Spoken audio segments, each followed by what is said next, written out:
Welcome to the deep dive.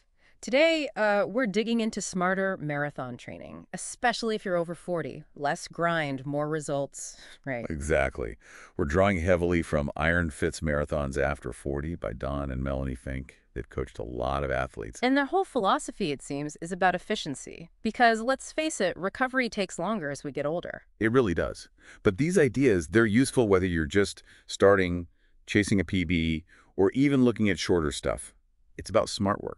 Okay, so the core of it is these three magic bullets. Sounds intriguing. What are they? They're the three key weekly workouts: the marathon pacing session, the long run, and higher intensity repeats, the big return on investment sessions. Got it. Let's tackle that first one, the marathon pacing session. What's the main goal there? Well, it's pretty much what it sounds like. Teaching your body and your brain what your goal pace feels like. Consistency is key. Ah, avoiding the classic fly and die. Precisely. The Finks talk about that 4-to-1 rule. Go out just 1 second per mile too fast early on. And it costs you 4 seconds per mile later. Ouch. Yeah, it's brutal. Burns through your glycogen stores way too quickly.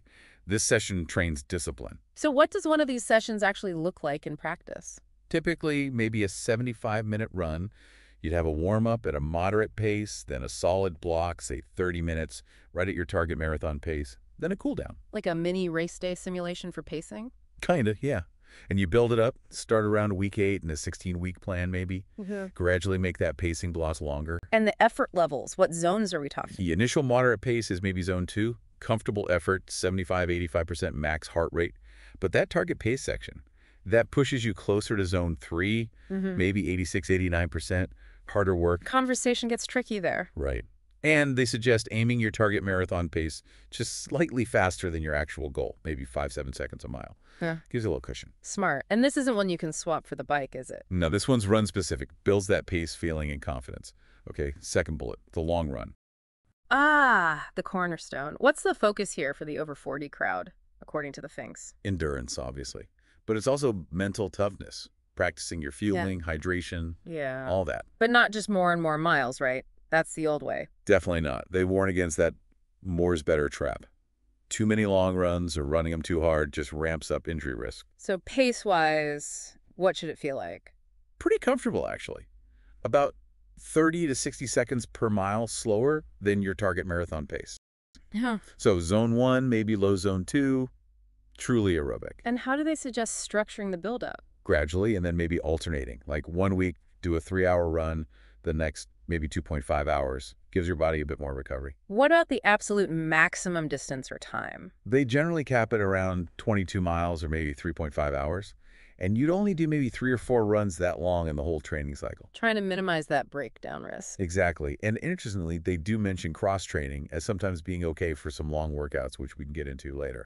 Okay, bullet 3, higher intensity repeats. Sounds like speed work. Yep, intervals. Short, hard efforts, think 90–95% of your max heart rate.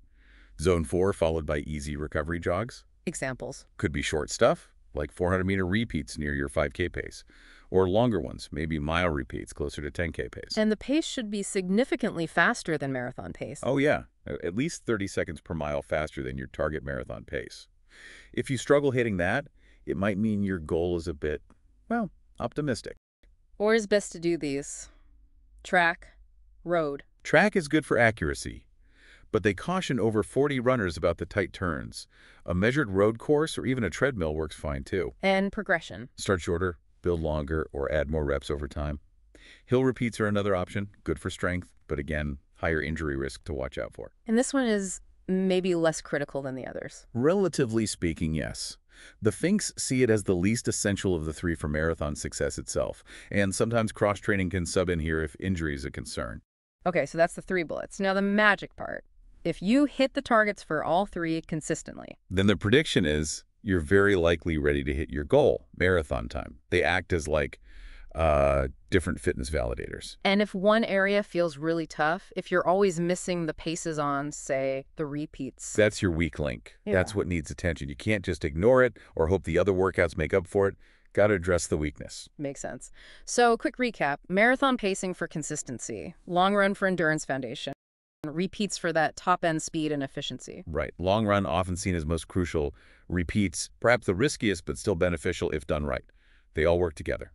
And you mentioned there's more on cross-training, recovery, tune-up races. Yeah, the free running miles concept from the book, plus recovery strategies, using shorter races, lots more to explore in future deep dives. Great. So the thought to leave everyone with is, how can you train smarter, not just harder? Think about these three magic bullets. Which one might be your weakest link right now? Food for thought. Until next time.